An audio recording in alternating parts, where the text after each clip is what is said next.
The youth have just gotten their party, the People's Renaissance Party. This has to be Sifuna's biggest middle finger to the ODM party. Nobody, none of you, got as many votes as Sifuna. You are not going to threaten me. Meanwhile, in State House, I hear that people have started panicking. Edwin Sifuna is unveiling a new political party, People's Matakataka Movement. But let's be honest, is this a political party or just another political experiment?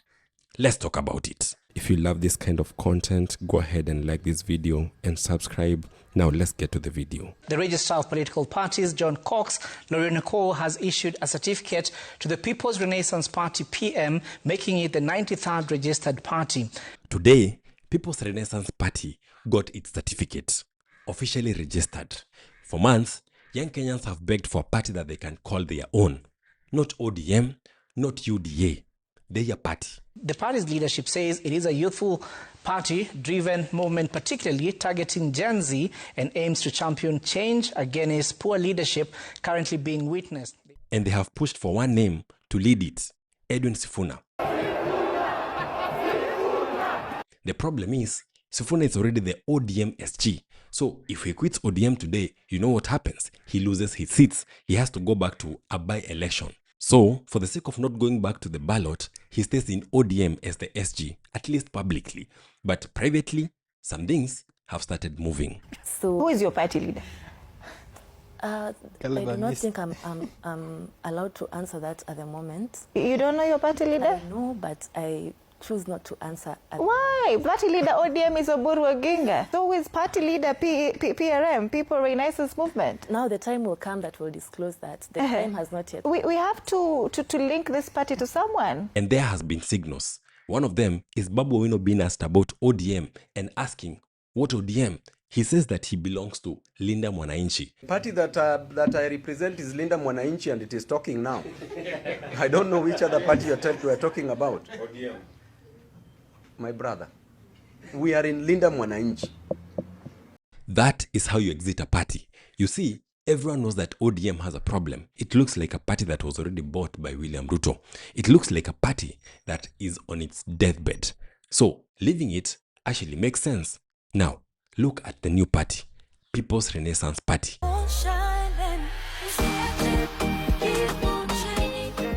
Youth online are saying that it is Sifuna's and it is Babu's, that this is their escape from ODM. But so far, there's no press release, there's no tweets from Sifuna, there's no tweet from Babu Owino. So, is it his or is it not his? Walisema ati we are rudderless, we are partyless, we are formless.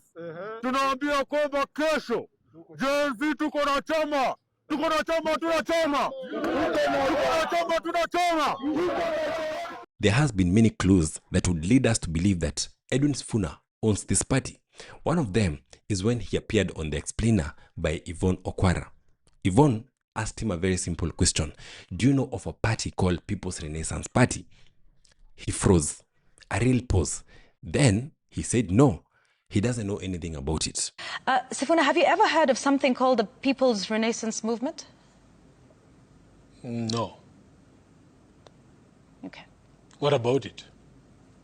Is there something you want to tell me? No, I'm just asking if you know anything about it. Okay. You do not? I do not. Okay. That pause went viral because that was not a no. That was a not yet. Because in reality, you cannot be the SG of ODM and a party leader of another party. That is illegal. So he has to deny it, at least for now. But anyone who understands how things are done, they could tell this is going somewhere. People's Renaissance Party, if that is the party they're coming. People's Renaissance Party. Because Kenya needs a renaissance. Another clue is the word renaissance. This one is not random. People like Caleb Amis, who are very close to Edwin Sifuna, have been using it all the time. A renaissance. It's a complete overhaul. It is a renaissance. It is a overhaul of even the cultural system. That word is almost their brand. So when a new party now comes and it's been called Renaissance, people connect the dots. Then there's Maverick Aoko. Aoko tweeted about this party, that it belongs to Babu and Sifuna. And you know Aoko is a big name on Twitter, and also she's very close to Babu Owino. So when she says that the party belongs to Babu Owino and Sifuna, we cannot start arguing with her. I mean, when insiders talk, we listen because that is no longer a rumor. That is a pre-announcement. So when we add all those clues up, we start believing it. We start believing that this is not just speculation, that this is a soft launch. We see it as Sifuna testing the waters, looking how people are going to react before he jumps all in. Tutawaangusha bwana. Ati wanihonge, niachane na wananchi. Itawezekana kweli? Sisi tumesimama, tumeona Canaan ndio hii hapa. Unafikiria unaweza nipea pesa niache kwenda Canaan bwana? Sisi tunaenda Canaan na tuendi Singapore. And talking about reactions, the reception has been wild. Well, finally, ladies and gentlemen, allow me introduce to you our very own party, the People Renaissance Party.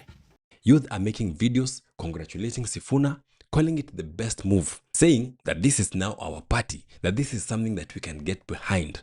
So I've just heard that Babu Owino and Sifuna are opening a new political party. It's called the People's Renaissance Movement. That is something I can back extremely and wholeheartedly with no issue whatsoever. Yani, you're not going to force me. This is something I will do without being forced. That energy is very rare. That is something that ODM has not seen for years. That is something that UDA cannot even dream of because they can't even buy it. This one is organic. It is hungry. If Sifuna makes an announcement that this is my party, then he walks into 2027 with an actual army. An army that ODM lost. An army that Ruto fears the most.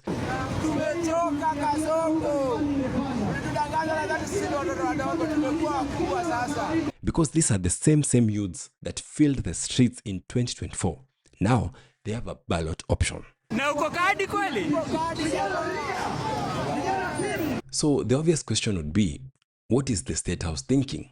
I'm sure Ruto is basically counting days. Every opposition win right now feels like a day less for him.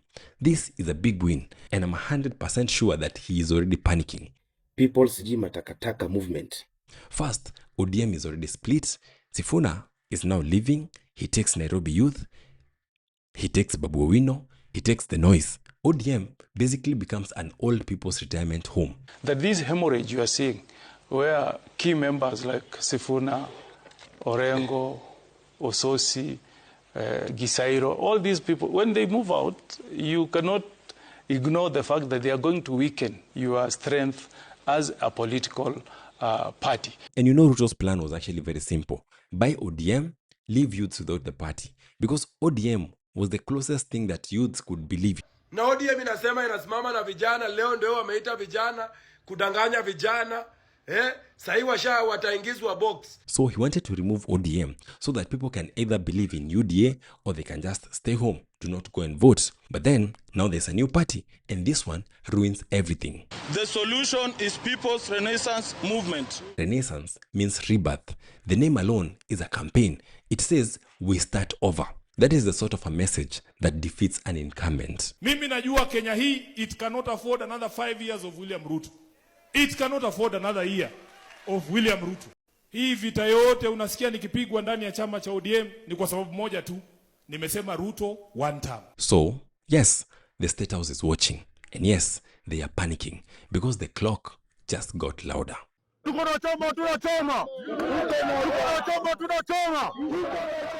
But do not forget, Sifuna has not spoken yet. But the signs are all here. The name, the pause, the inside leak, the youth wave. So I'll ask you just 3 things. 1, do you believe that this is Sifuna's party? 2, if it is his party, do you believe that this was a smart move? And 3, would you join it, build it into the next government? Tell me in the comments below and subscribe.